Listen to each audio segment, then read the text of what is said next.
making your space work harder for you. So making your garden work harder for you. So we're all looking to get more of our gardens, from like a barbecue entertainment area in the garden, like patio area, whatever, that you can use all year round, with the exception of the horrible weather we've had recently, the snow and the rain. Yeah, we can use it basically all year round. It get a lot more mileage out of the area that you've got. And planting that can help your garden to look colourful and fresh, even in the depths of winter. So, or the alternative to that is like desert hot summer we've just had.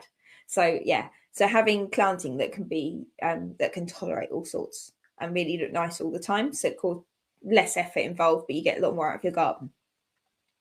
So we demand a lot from our gardens at the best of times, and this trend will really help us to achieve more with little space and little resources sometimes as well to call on.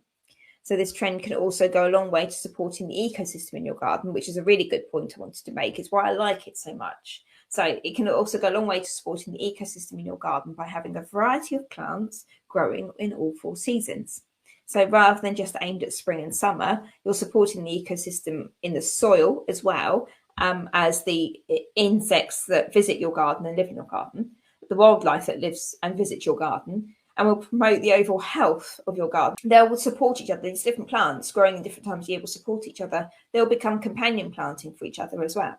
So this all works really well together. Having plants growing in all 4 seasons really can help to create a little support system that become companion planting for each other. So it can help to support the overall health of your garden and like the ecosystem, the entire ecosystem of your garden. So it's really nice.